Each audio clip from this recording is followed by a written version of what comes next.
Hey everybody, my name is Tim Little and I am a member of the Be Smart Lab here at UNL at University of Nebraska-Lincoln under Dr. Dennis McCargue. So, I am let's see, I am a fourth year student who is in the middle of applying for internships, for psychological internships. So, very excited about moving on to the next phase here. Um, so yeah, yeah, apologize for this ridiculous headset. I know it looks like I'm trying to land a plane here, but coronavirus has changed things permanently, and this is kind of the situation we're left with. So yeah, coronavirus affects us all, but I hope this video helps those who are applying to our lab to kind of get an idea of the kind of work that we do, the kind of collaborations we do, and from my perspective and my experience, to give you a sense of what you're applying to and what you could be potentially getting into. So, as a fourth year student, I'm obviously most interested in my dissertation getting completed and preparing for these internship interviews. My dissertation is actually a community collaboration with a health college, and this health college has a bunch of healthcare trainees. These healthcare trainees are being examined by my dissertation or by my research project by taking these assessments that are measuring out their substance use disorder or their substance use in general. We're also looking at their burnout levels, and we're trying to see uh, what factors really impact the attrition rate of the or the healthcare trainees themselves. So are these really high burnout rates? Does their emotional or physical avoidance or does their substance use adversely impact their ability to finish their training, their healthcare training?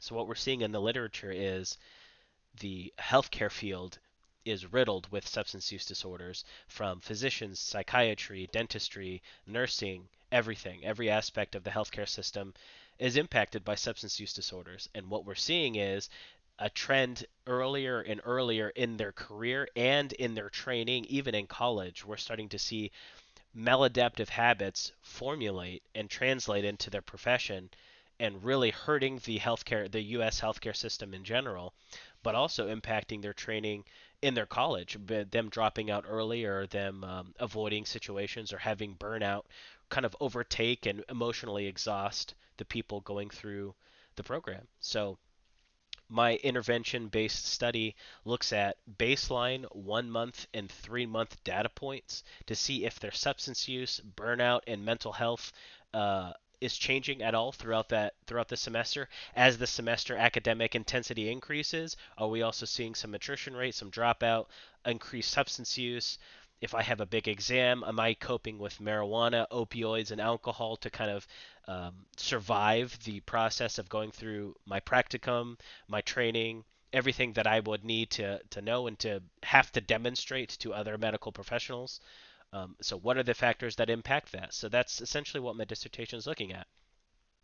I think what our program does, and especially our lab does really well, is we collaborate at I feel like a more meaningful way, and that is through the community.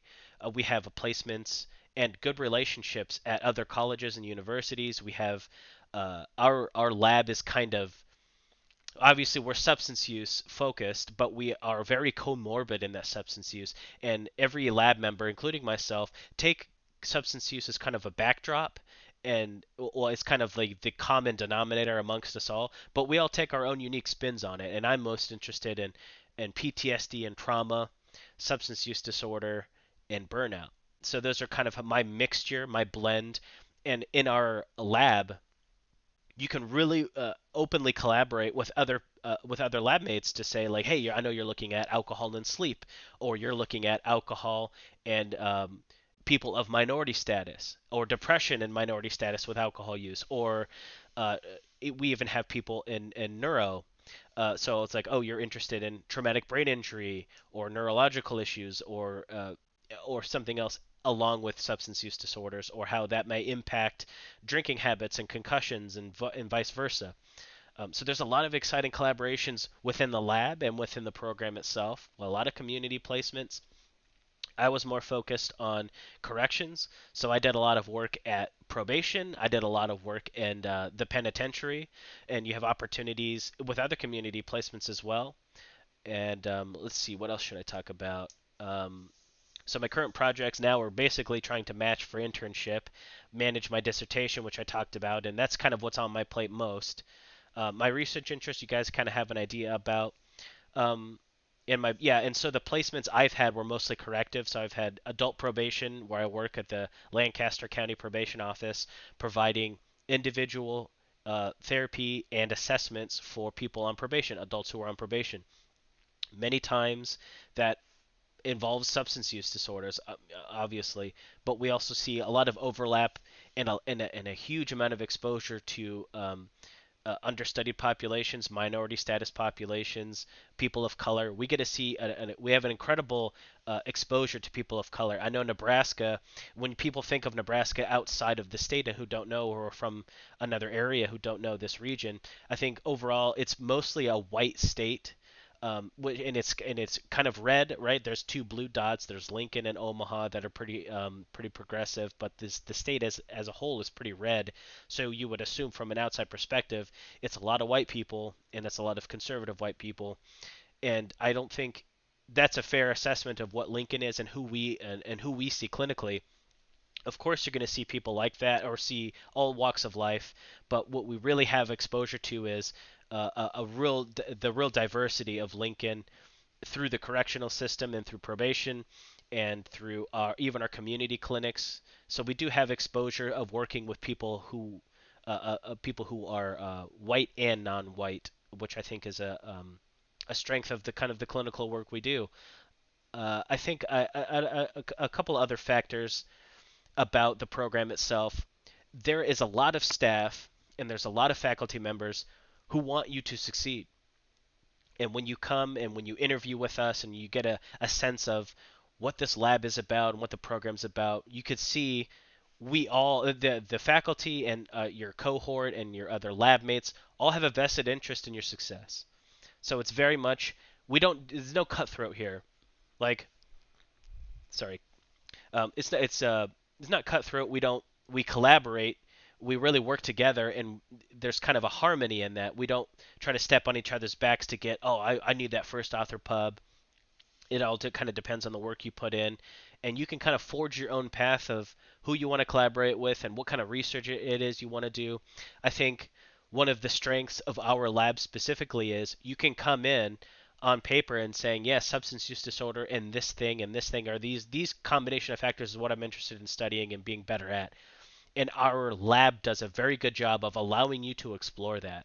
Dennis does a great job of hearing what you have to say, thinking through how he could be most useful to you, and then seeing and then trying to set you up trying to set you in the right direction so who you want to collaborate with is easy, or he set you in front of people and say, hey, these are some like-minded people. Maybe work with some of these people. Come back to me with what you think on this, or if you want to write a theoretical paper, if you want to do an intervention study, if you want to be a faculty member, if you want to be a full-time clinician, you could do that in our lab, and you can be flexible and explore because it's one thing to come to a graduate program thinking you want to do something, you get that exposure, and then you start to change your mind and kind of panic like, oh my God, I thought I wanted to be a full time faculty member at an R1 institution. And then I got exposed to that and I have some experience, and I'm starting to feel like maybe that's not for me. Or you're thinking, like, maybe I really wanted to be a full time researcher, but I really love teaching or I really love the clinical work. The strength of our program and our lab specifically is you could kind of customize that and explore. I think it's really important to know what you want to do, but it's also super important to know what you don't want to do. So there's a strength there, and there's a lot of people who want you to succeed and have a vested interest in you kicking a lot of academic and clinical butt. So overall, my impressions as I'm on my way out of the program, it's an incredibly strong program. We have a lot to offer. There's a lot of community placements. The clinical work we take very seriously. There's live supervision and intervention. You guys will all know about this during the interview time, but there's a lot of aspects of psychology that are explored in our program and in our lab. And I think I mean, this is maybe biased me, right? But I think it's an extremely strong program that you can really explore and kind of you can explore yourself and really kind of learn a lot about yourself, and you have an opportunity to make those movements and to really explore further with Dennis and through UNL. So um, my email, I'll have it's on the website. It's also TimothyJamesLittle@gmail.com. Feel free to interview me, ask me any questions. If you have a couple of thoughts or concerns and you want to reach out to me personally, please do so. Please, I want to help. Obviously, I want to help recruit quality applicants, but I want to give you some information so that you can listen to your gut and kind of follow through on what you think is going to be your best fit. So that's me. That's my involvement in the program. If anybody has any other questions, please reach out. I'd love to help you through this. Nice to meet you all, hopefully soon, and we hope to have you here in our program. So thank you.